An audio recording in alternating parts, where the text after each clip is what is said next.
Welcome to another episode of Fil-Am Creative Voices. We are your hosts, Walter Talents and Arlyn de la Peña. And today we are having an awesome guest, and we have Rachel Leyco. Yep, we have Rachel Leyco. She is a YouTuber, producer, filmmaker, actress. Before we get into Rachel Leyco, I just really want to give a shout out to the people who watch Voices. I'm so flattered by some of the notes that you guys have put on the comment section, whether it's YouTube, iTunes, or Google Play. I just want to say thank you guys. And I personally want to read some. I don't know if you want to read any that we have here. Yeah, go for it. I just got to do this one, though. Yo, Dave. Or do you want to stay? Do you want to go with shorter one? You write some paragraphs. It's awesome. This is from Dave Cosa Wilwaco, and I just want to say thank you because here's what he has to say. Thank you guys for setting up the Fil-Am Voices.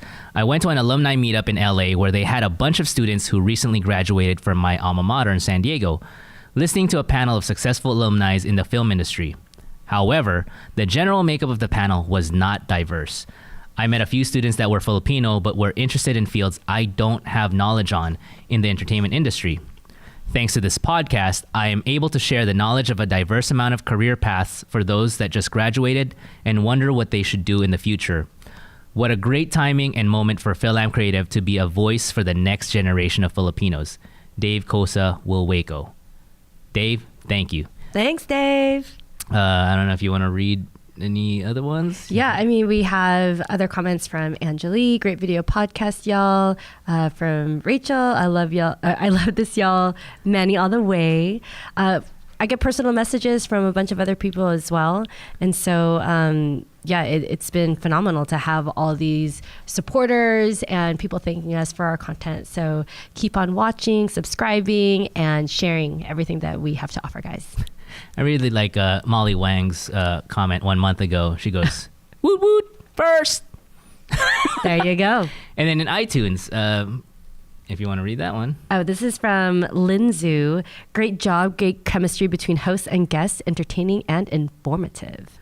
Again, we'll read some more in the future.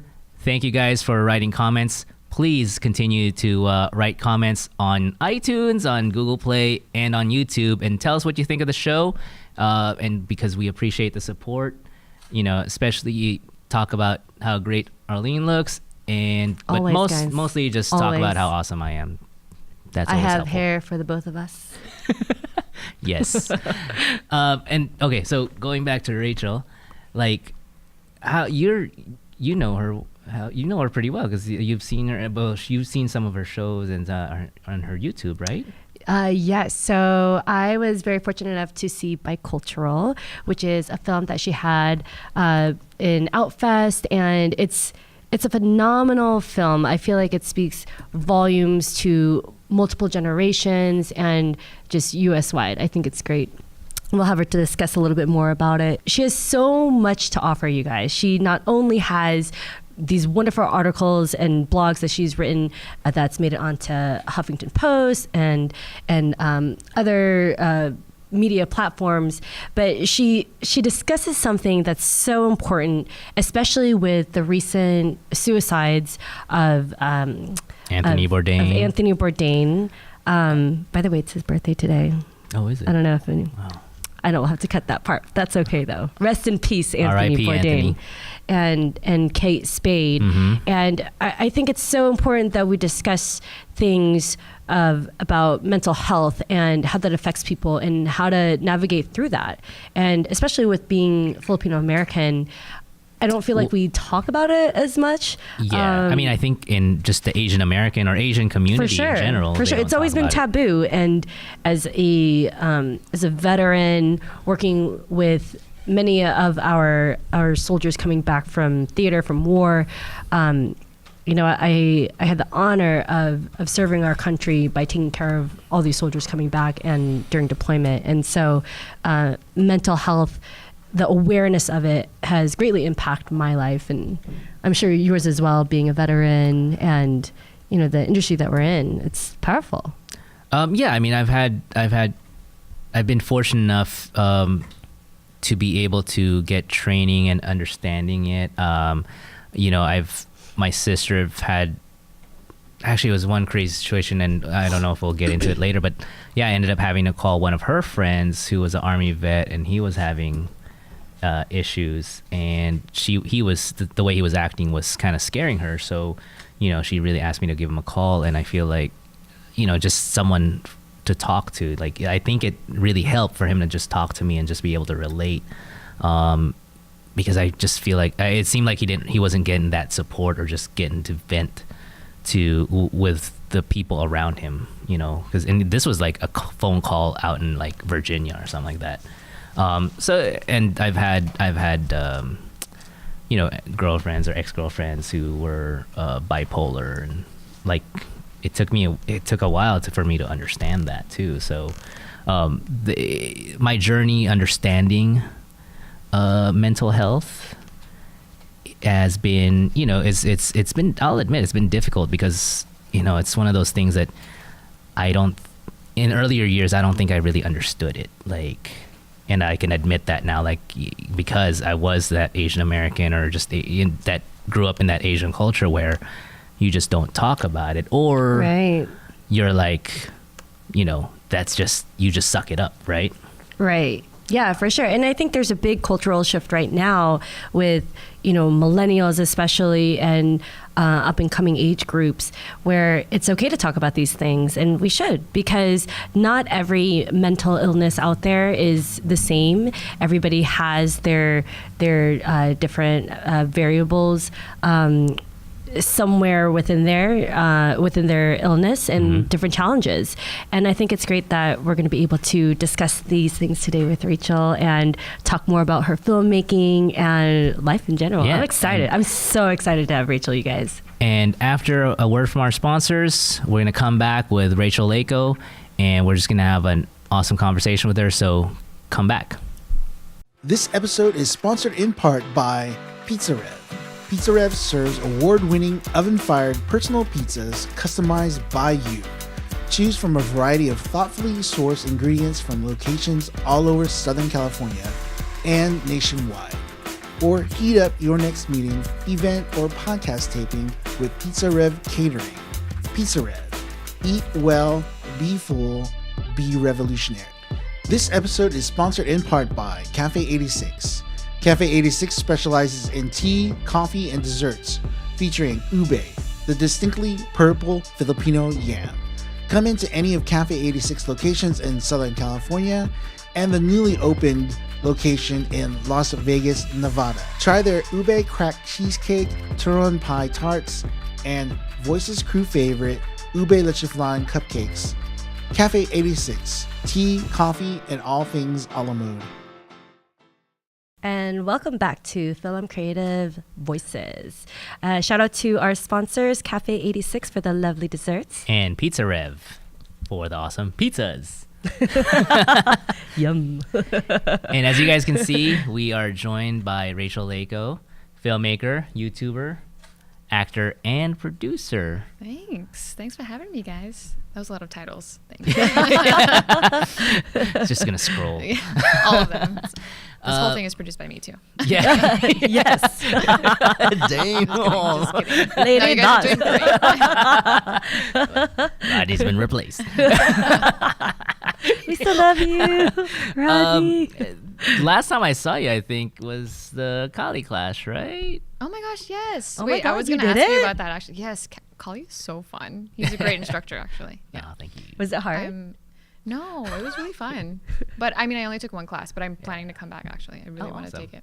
Yeah, it's I mean, good workout. and she was you were coordinated, like for someone who's you've never done it before, No, right? I haven't. Yeah, she was very coordinated.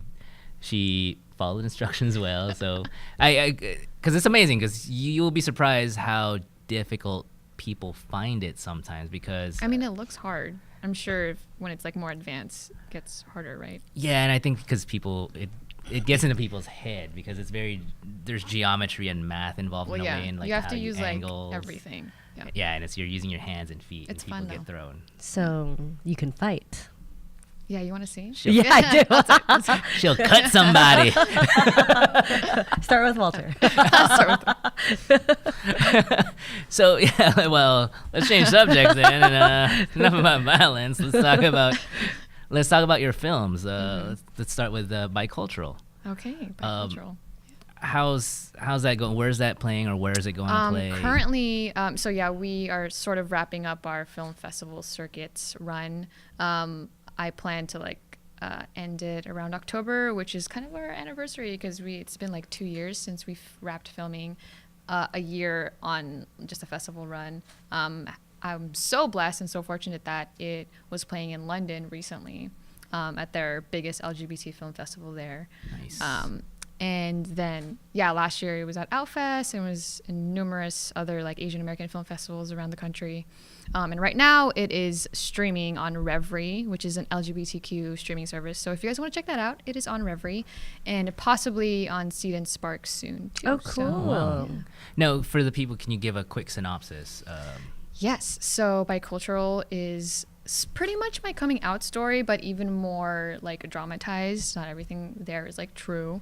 Very much inspired by like my life, obviously. But it's basically about a Filipino American who is really torn between her faith and with her family, and then coming out to them or keeping her allegiance to her secret girlfriend that she has. So, yeah, you guys check it out. It's a tearjerker. So if you love those, make sure you have tissues.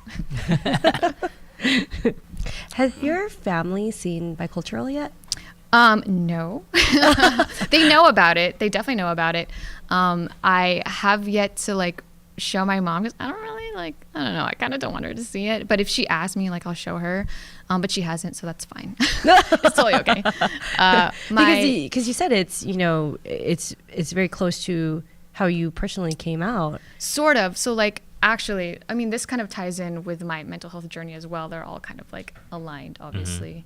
But I didn't come out until last year. So I made Bicultural before I was even out with my family. So I was kind of like half out of the closet. That's what I say, because I was out with everyone else, like my family. My close family. Like my sisters knew, my best friends knew, everyone else except for like my mom and my grandma, who are like the most important to me.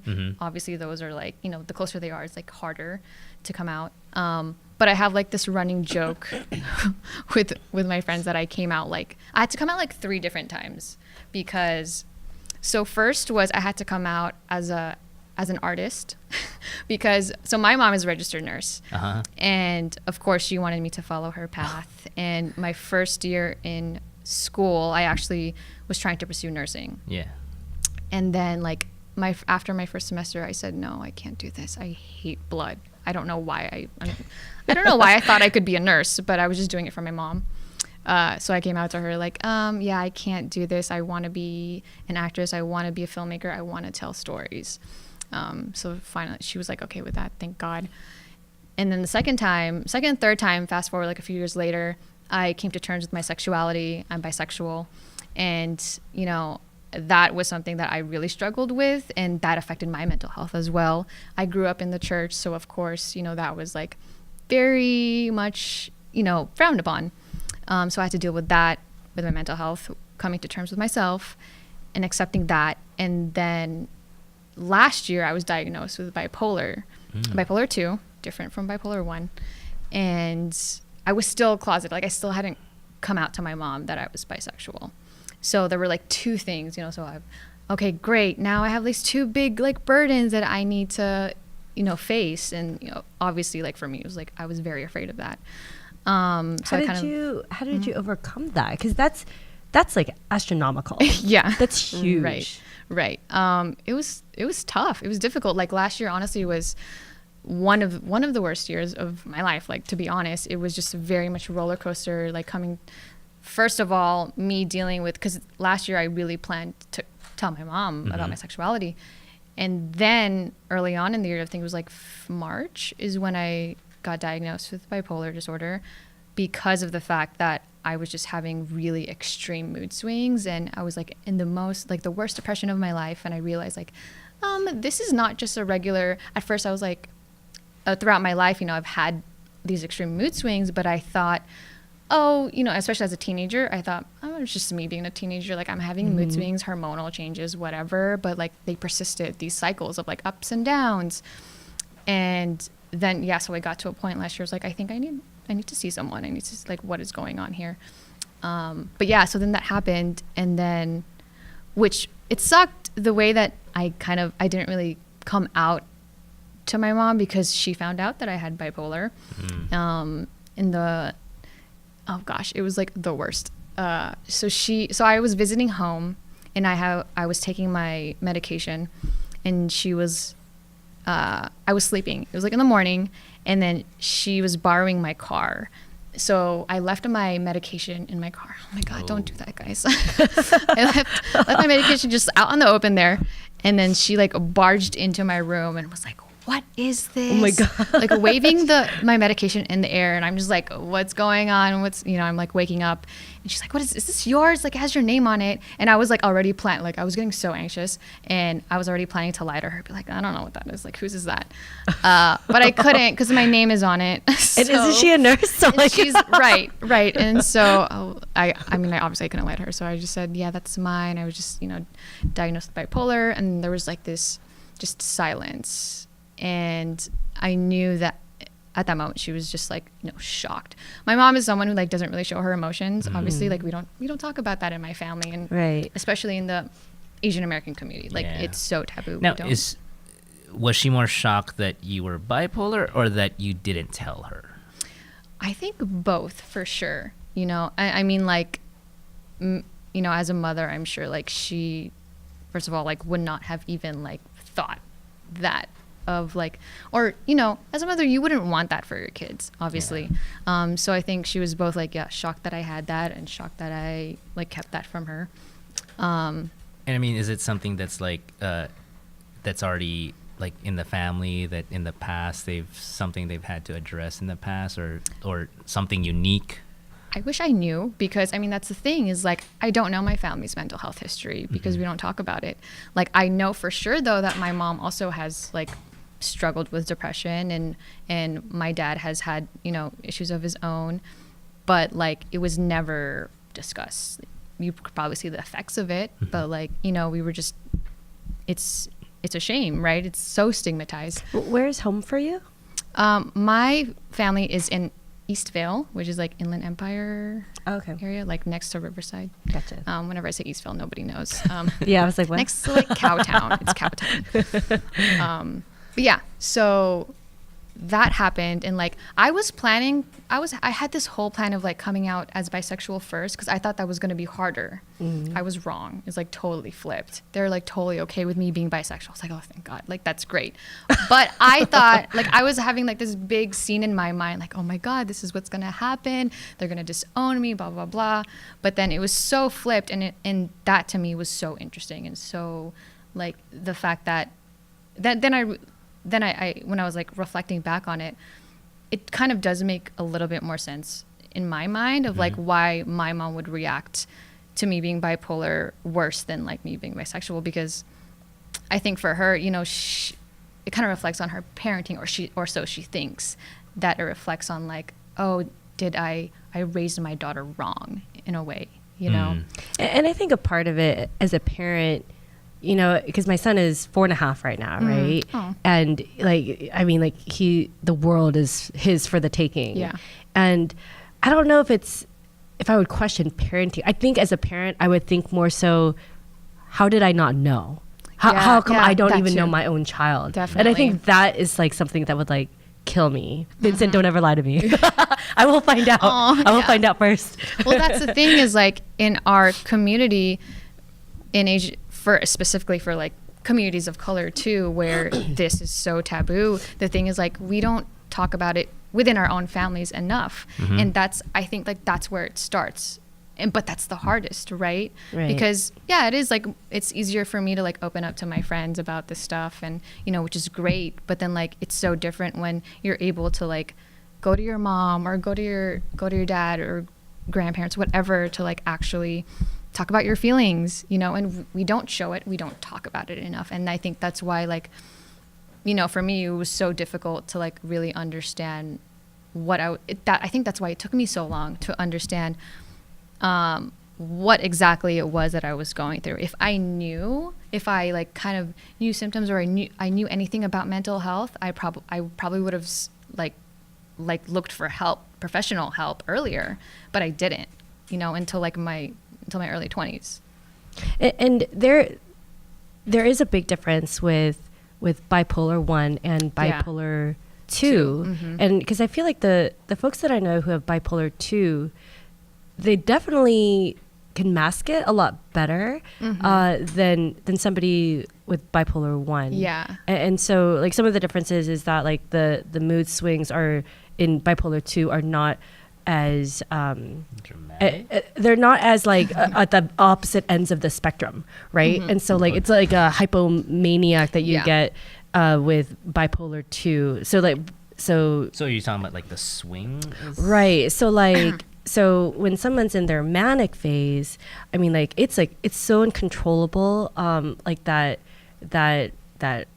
like high feeling where like I know people who like they literally blew through all their money, like they're like intense. they'll go to casinos, like sell their house, like lose everything. Wow. And it's like so uncontrollable. And that's like that manic phase where they're just like A lot of impulsivity. yeah, like it's completely impulsive. So yeah, that's bipolar 1. Bipolar 1 is like more of the, it's interesting to me, like when people are like, they ask me, or when they find out that I have bipolar 2, and they're just like, oh, that's like the less severe one. And I'm like, yes. But also it's like, it is true. It totally is, because for bipolar 2, it is that hypomanic is a little bit less than the mania you would experience for bipolar 1. But the thing too, which really sucks for bipolar 2, is that we spend the most time in depression. right. So hypomania is great, honestly. But so you feel amazing, like you do, but obviously like it's not good. You need to be stable. But like we spend the most in depression, which is like the worst. It sucks. But yeah, that's the thing that it's really interesting when like people tell me like, oh, that's like the less severe. But the thing is like they're both, I mean, all of it, not even just bipolar, like all mental illnesses, they are severe. Like these are like life and death, type of situations, and like situations that you can get into. So yeah, I mean like it's a struggle, like especially like living with it and after, but there's a certain relief that comes when you're diagnosed too, because then you can seek proper treatment and know. For me, it was a relief to have like a name for it. I mean, some people are like, oh, I don't need to be diagnosed. I don't need a name or a title or it's a label or whatever. But for me and for some other people I know, it's when you have, like, you can take it as like a label, whatever. But like when you know, for me, when I knew, I was like, okay, wow. So I am kind of correct in like there was something I knew that was not entirely right with me, or there was something that I didn't understand about myself. And then finally I was like, okay, I understand. I mean, even going with that, getting diagnosed and knowing what you can take, I mean, there's a whole debate about that also, I'm sure, about like getting drugged up for, but what are your thoughts on like even the people who would think they can solve it holistically or with, non-medical, and I'm sure, there's stuff out there. I mean, even me personally, like Anthony Bourdain, I was like really, I'm a fan of his, and I'm sad that, and I got sad when I learned about the news because, he trains in jiu-jitsu, and that's, I do jiu-jitsu also. And, and a lot of people feel like they've been saved in a way emotionally by jiu-jitsu or just doing the sport, or the martial art. There's that. And then I also, dated a girl who was, had depression and swung both, one way is that she's great, happy, and totally sad, and just her getting into yoga and stuff like that. Like, I guess my question is like, what's your, in your research or in your studies or just personally, like, how do you feel about that versus, natural? I think it's all great. Like the thing is like, it does depend on the person. And everyone with a mental illness, like someone else with bipolar 2 doesn't experience it in the same type of way that I experience it. Totally. And so her treatment may be totally different from like my treatment. And it's like a mix of medication, therapy, having a great support system, doing yoga, whatever it is that like works for you. You know, I don't think there's like always this one type of like cure or one type of treatment for everyone. It's like totally different. But I think holistic, I would have loved to not be on meds. Another thing where, so when I started taking medication last year and then I got off them, one of the factors too was that my mom was so against medication, which is like actually interesting to me as like a registered nurse too. She, for her, in her mind, she said to me, I think like, in passing, she was just like, no, you shouldn't take these because they'll just make you crazier. And I thought that was like really interesting. I could kind of vouch for that. Yeah. So my background as a registered nurse, I was a burn trauma ICU nurse, right? And so a lot of the patients that I would see are the soldiers coming back from Afghanistan and Iraq. And of course, like you're dealing with like polytrauma, traumatic brain injuries, severe depression, on top of if they have already another mental illness. And you know, a lot of the drugs, they have a lot of severe side effects too. And you never know how one person is going to take it. It could be the dosage. It could be that specific drug. They could be allergic to that drug. Like, and it's kind of fascinating because, like, you know, one drug where like people do really well on. I've seen a guy totally hallucinate and all he needed was a hug. You know, like he just needed like a simple, like he just wanted to feel normal. And like it was so difficult for him to kind of articulate that, you know? And so like they would just swear. And then, so once you kind of get to know people and differentiate like what their need is. And I think that's the thing, like we should get used to asking like, what are your needs? Right. Because everybody how can we support you? Right. Because it's so different. And that's an interesting point you just brought up, because like before you came out here, I was telling her about this, my sister's friend who was an Army veteran. He had PTSD and was acting, I guess, to my sister's description, was acting out, talking crazy. Like he was just being, what he was saying and doing was scaring her, and he already like intentionally crashed his car into a tree before. Oh my gosh. Like got drunk and then crashed his car, and so he was kind of going around that same route again. And my sister got really scared. And one of the things that he did when I gave him a call and just had a conversation with him, like I think we talked for like 4 hours. But during that conversation, that's one of the things he said, like the drugs that they had him on was making him feel weird, making him think weird.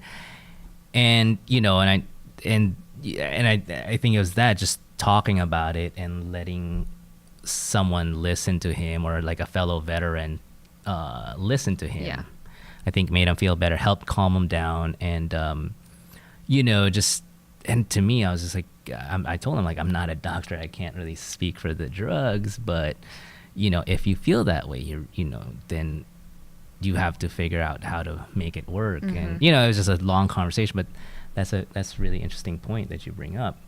And so I guess within the Asian community, like Asian American community even, or people of color, like, how do you think, and as a filmmaker, how do you feel like you can change that for the better? Well, I mean, media is like, I think the best platform, you know, and this is why I chose to create stories. And it's not until really recently where I realized, like, okay, this is mental health specifically, I feel like is so needed. And that's why a bulk of my projects right now that I'm working on are centered on mental health and shedding light on that, breaking the stigma, and just not raising awareness, but also really the core of it is like getting people to really understand. And I think stories are the best way for that, because film and TV, we get to really dive into the characters, their minds, and their journey, you know, especially like in TV, which is like really exciting. And that's why, for me, I really love taking these characters into a journey. And so specifically with like mental health, with a series that I'm working on right now, not Lady Part's a different one called Crazy, which is but yeah, so projects like this, and I think like the media is such a great platform to reach the most audiences. And if we want to change the culture, and if we really want to help spread awareness and prevent suicide, and, you know, these things from happening, like media is the best platform for sure. Yeah, I think you're so articulate on describing what it feels like to be living, breathing, and really kind of navigating through your own mental illnesses, you know, and because reading your blogs and the articles that I've seen on Huffington Post, and they're so beautifully written. I really wish I could have like shared that with like soldiers that were my patients, because it's written in such a way that I feel like anybody reading it is going to truly understand. And I really liked how you kind of explained, like, you know, when you're in a depression, you know, or even, you know, borderline, right? Like that feeling of the world is against you, like everything's really falling apart, like it's such like despair. And it's not just sadness, it is like you are in this dark hole and you are at the bottom and you just cannot get out, even though you try and you try and you try. Yeah, it's fascinating. It's fascinating the way that you write it out, because it kind of brings anybody who's reading the article into your mind of how it really works, because it's not just a negative thought. You know, and it's not like something like, oh, it'll be fine. Like you can't just brush it off. Yeah. Like it's an illness. Right. You know, it's like if somebody has heart disease or if somebody has diabetes, you find ways to deal with it. Right. And I feel like mental illness should be looked at in that same way. Exactly. Where it's like it's something that's a part of you. You are aware of it. Now you have resources, and now you know how to kind of you know, either get through the next obstacle or who to turn to. And I think that's why it's so important to keep discussing mental health. Yeah, I think that's another, I love that point too, because I mean, it's the mental illness is the same thing as having a physical illness too. Like if, you know, the thing is you just can't see it. Right. You know, if I was walking around with like a broken arm, people would be, you know, they would be like, oh my God, how are you? How are you feeling? Are you okay? Do you need any help? How can I help you? Let me open the door for you. Oh, you can't get out of bed. Like, can I get you some ice cream? Or, you know, stuff like that. And those are the things, the same things that would, you know, my friends do for me, even though like they can't see that I have like, you know, a broken arm. It's like it's in my brain. You can't see it. And that's the thing that like what people with mental illnesses need. They need that support, you know, even though you can't see it. It's up to us with mental illness to like kind of, it's everyone's responsibility really. A part of it too are like the people around us, and the more that we're aware and the more that like we can see the symptoms, the more that we can help people, the more that we can understand where they're coming from, you know, because like if a friend of mine were able to, or let's just say like even like a stranger who has a mental disorder and their friend, you know, got to see in a way where it was like I wish that like in a way I wish that like, we had like signs in our heads that were just like, hey, I have this, like please help me. It's for someone with depression, like when they're so low, it's so hard for them to ask for help. So then it is, you know, a part of it is up to you to kind of like see, oh my God, like there's something going on. Like you need to go ask the questions, like be aggressive, like don't be afraid. I think that's the thing with our society too, is like we're afraid to address it because it's scary. Like we don't know how to, we don't want to open that up. Like it's, whoa, that's a dark thing. I feel like a lot of people don't even want to ask a friend, or they're like, oh, I don't want to bother them. And like, no, bother them. Yeah. Please. No, it's so like, Walter, how many times have you been asked, oh, you were in the army, do you have PTSD? I feel like I get asked that like constantly. Do you get asked that a lot? Wow, really? Yeah, like when people like realize like, oh, she was honestly, in the military, they're like, oh, do you have PTSD? I'm like, oh, that's odd. That's an odd question to just ask. I've heard that. Well, yeah. It to be honest, like it's rare. Like when I've been asked, like, oh, but I remember one time in college when I went back to college after Iraq. One of my coworkers, because I was like working and studying at the same time, one of my coworkers was like, wow, you seem like really well adjusted for a soldier who just came back from Iraq. Like I would have never guessed you're a soldier. I'm like, oh. what did you think like we would What act that like? totally Yeah. would have made me so angry, and I was really angry when I came back. I needed to decompress. God. Like I had a rough Oh wow. patient population Yeah. during deployment. It was intense, but yeah, that's crazy. Yeah, I mean, yeah, it's.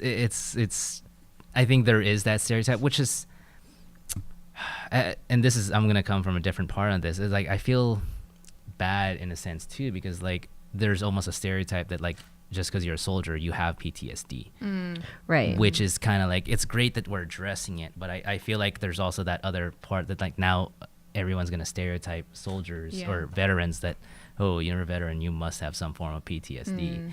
And I feel like, no, that's not, that's not all of us. Like a good amount of us are, we have a support group, or we're able to handle it, and it's just in, whether, or we don't function that way, So And PTSD can come from any kind of traumatic event. It could be from a car accident to being raped, violence. I hate fire still. yeah. I still hate fire. Well, that's a phobia at that point. I think, yes, I might have a phobia of fire. I was in a fire accident 2 years ago. Oh my God, yeah. no. Taken by surprise. It was an act of God. Oh, jeez. And now I'm in entertainment. It's like the Hound in Game of Thrones, right? I mean, I feel him the most. If I was any character in Game of Thrones, I would Really? be the Hound. I feel you, dude. I feel you. Man. If you were a character in Game of Thrones, which one would you be? Oh my God, Daenerys Targaryen for Oh, sure. I can see that. That's my girl right there. You? I mean, you already know. And cue in the photo. King of the North. I would. During one of our Fil-Am creative meetings. So Walter, we thought he was going to deploy to Poland, and I had made one comment to him, like when he had, told me, and I was like, dude, it'd be so awesome if you had like the cape, like part of like the Night's Watch.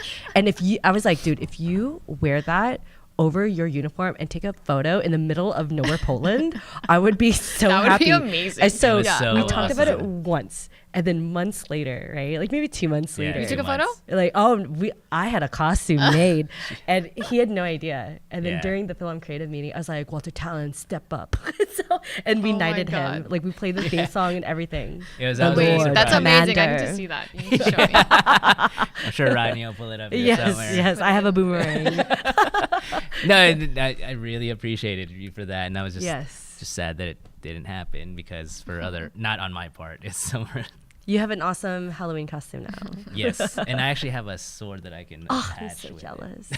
Dang. Okay. Full out. it. But Daenerys Targaryen. Oh yeah, I was huh? her for Halloween like maybe 2 years ago. We really? Can we put I a had, like, picture? full- Yeah, oh yeah. God. Somewhere I'm here. about Oliver. Photo. Okay.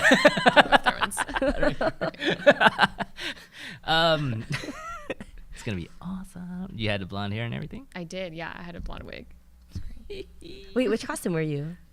It was the one where she has like a blue. She was wearing like she has her blue cape. The whole like blue Oh, outfit deck. yes. Do you remember that? Yes, I do. Not Awesome. not season 1. No. No. No. Sheer. No, we're like No. not when she was poor like that. No. Not that season. No. When she was all like powerful, badass woman. Like that one. Yeah. There you go. That's awesome. It's like, where do we go from there? From Game of Thrones? I mean, just drop the mic. Mental health version of Game of Thrones. Oh my I God. mean, that's a whole bag. Do we even Oh my really want to get gosh. into? Yeah, if we talk about Cersei, woo, Right, ooh. woo, she's got a lot. she's got a yeah. lot. Actually, that would be an interesting That'd be really- analysis. Just the Oh yeah, mental like a health mental and health DSM analysis for. of Game of Thrones. Wow. Oh, that would. You guys take- heard it that would here be first. really. I have a bunch of friends that are psych nurse practitioners. Come Ooh. on. Because I mean, Make they've that done happen. there's the Winnie the Pooh one, right?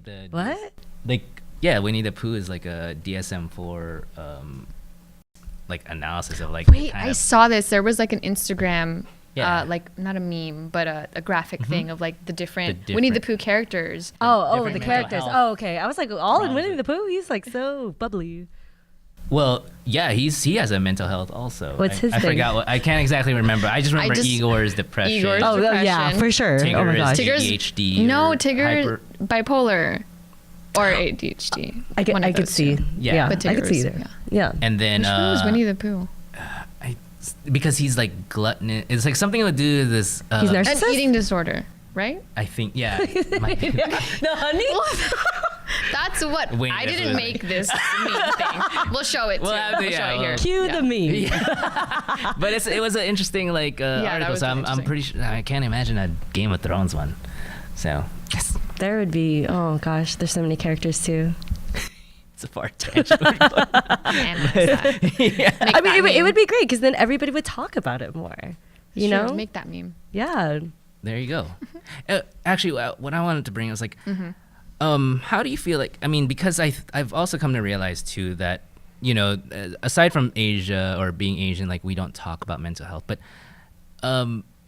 whether it's mental health or even suicide, like it's viewed differently in Asia and in Western societies, and I think that part of that has to do with like religious background. Also, yeah, like definitely. you go into like Japan, has the suicide forest, and then but because of our Judeo-Christian background and like a lot of Western societies and America and the Filipino culture with Spanish colonization, that's also a different, like we see it differently too. With in some of your projects or films, do you sort of talk about that, or how do you perceive that? Well, no, I think that's like definitely true because I was just talking about this with someone. I wrote a spec for Black Mirror, and it took place in Tokyo. It's about mental health, and they're like, it's in like the near future. Oh my gosh, should I talk about this? Because like I submitted this for Writers on the Verge. I don't know, but anyways, okay, so. In when I was doing research about Tokyo and their suicide rates and their history of mental health, in Tokyo they see suicide as like it's not as really shameful as like how we would perceive it here in America and in other Asian cultures. For them, it's like they've had a history of the samurai or Yeah. I don't, Yes. the equivalent to that. Harakiri, Right, yeah. And so to them, it's like it's kind of like an honorable act, and so. I think, it's really interesting to see that like that history and how it's differed from even in the Asian cultures. Yeah, and I mean, even before I read this book, I found it like in the library. Like it's one of those. It was published in 1910, and it was by these anthropologists that came to the Philippines. It's called Savage Gentlemen, out of print, but it's like one of my favorite like vintage collection books. But in there, it's like it's a story actually about like these anthropologists who race to chronicle or like visit these like tribes in Philippines, and before the Americans like get to them. This is like Philippine American colonialism time, right? And there's a small part in the story where they kind of talk about the mental health in like these tribes, and like some people like how some of them snap.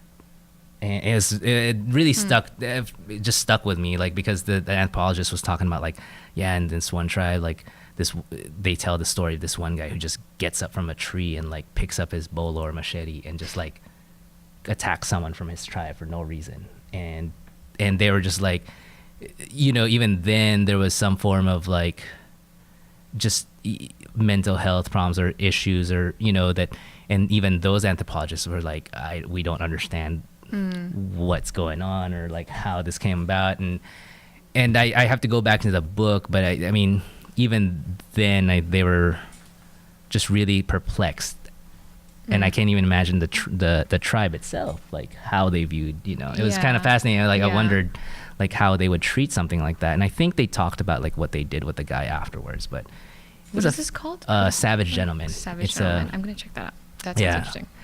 I mean, hopefully, I don't know. Yeah, if I there's mean, like copies mental out health there. has been around for forever. Since we were alive. Yeah, since forever. And it's so interesting that like, oh, is it only now that like it's really really getting into like this, which is good. It's great that like now we're really like pushing the conversation, but like it's taken this long when like this is not a new thing at all. Right. Totally. But I'm glad that like now we're and even this like having this podcast, and there's more. I think you were speaking to it earlier about like this generation and moving forward, we're really like, you know, being more open and I think as a society and as a community, we're more, you know, pushing for like, let's just be open and have this, like, we're all human. And the thing with mental health is that really everyone can relate to it, because honestly, like, this is, so for this this new web series I'm working on about mental health, Crazy, our tagline is, so it's called Crazy, but the tagline is just like you, because honestly, we all are a little crazy, but we just all have different types of crazy. And, you know, there are You're my kind of crazy. You're my kind of crazy, Walter. It's okay. Yeah, that's the thing, is like we all are. Some of us are just a little more crazier than others, and some of us are more diagnosable. Some are extra. More of us are extra crazy. I'm a little extra crazy, but own it. You know? But yeah, and then some of us are like diagnosable, and there's this thing too, even within the mental health community, where my writing partner, she has like symptoms of other disorders, but she's not diagnosable because she's not, oh, you meet this much criteria, but not all of it, or not enough of it, you know. But it's like, but that doesn't make her experiences and her symptoms invalid. It's still valid for sure, and what she goes through is still valid, but it's just not like on that level of diagnosable. Yeah, and I feel like, and I just as a Asian American male and someone from the military, like I also have to recognize that I have some ignorance on it, like, and you know, it took me a while to like own up to it, that I'm like, hey, because you know, I didn't completely understand or even sympathize sometimes, or in the past, like I just don't understand it. And I think people, you know, people need to recognize that also, that they just sometimes need to listen or understand it, even though it's like outside of their outside of their comfort zone. Yeah. Like, so yeah, I mean, thank you very much for talking about that. And hopefully there's people out there who watch this that was just like me, how I was like years ago, or a few, you know, could even be years ago or last week. I don't know. I'm so excited for more of your stories to just be shared, and especially on film, because it really does make a big difference to see some,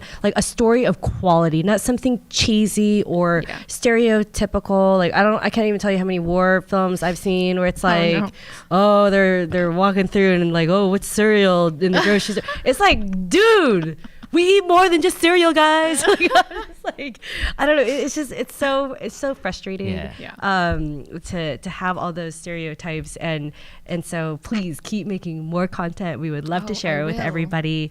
And hopefully we help more people out. You know, you guys need to call your friends, make sure they're doing all right. Check in on your friends, and like, don't be afraid, honestly, because that's the biggest thing for us is having that amazing support system. And so, you know, just love more. Just go love more. Okay? Yeah, and do that. just thank you, and because the stuff that you do will help educate guys or dudes or girls like me who just need to understand or should understand that more. So thank you, and thank you for coming to Fil-Am Creative's Voices. Thanks for having me, guys. Thanks for watching. This is Rachel Leyco. You guys are watching Fil-Am Creative. Oh, how do they follow you? Real quick, sorry. Really quick tangent, guys. But I just really want to make sure you guys know how to follow her and like how you guys can find her, because she has some really good things to say. So thanks. You can follow me on the gram at rachel.leyco, and on Twitter, Rachel Leyco. Where else can you find me? Facebook, I'm on there, official Rachel Leyco. You can Google me. I'm sure everything will pop up there. So yeah, follow me. The Googles. Oh yeah, I'm also working on a mental health documentary as well. So a lot of the stuff I'm working on mental health right now. So cool. Yeah, make sure you follow. Awesome. So again, thank you so much for coming out here and talking about such an important topic. Follow Fil-Am Creative on Facebook, Instagram, and Twitter. Make sure you subscribe and share, and follow Rachel Leyco. And there's also Fil-Am Creative Voices on Instagram and Twitter. Check us out. So yeah, I'm Walter Talents. I'm Arlene De La Pena. And you guys just watched Fil-Am Creative's Voices. Today's episode brought to you by the good folks at Filipino Worker Center. From the heart of historic Filipino town, PWC focuses on providing programs that help meet the immediate needs of workers and their families while at the same time building their leadership to take collective action for long-lasting change. This episode of Voices brought to you by our wonderful and talented cast and crew. Director Rodney Cahudo, producer and host Walter Tallons, producer and host Arlene De La Pena, producer director of photography Winston Fernando, producer sound design and social media Charles Gray, cam ops Paolo Artesia, Cheryl Nathan, production coordinator and staff writer Ronnie Quinyeso, production assistant Rachel Ann Kuwilan, and BTS photography and videography by Ren Arieta.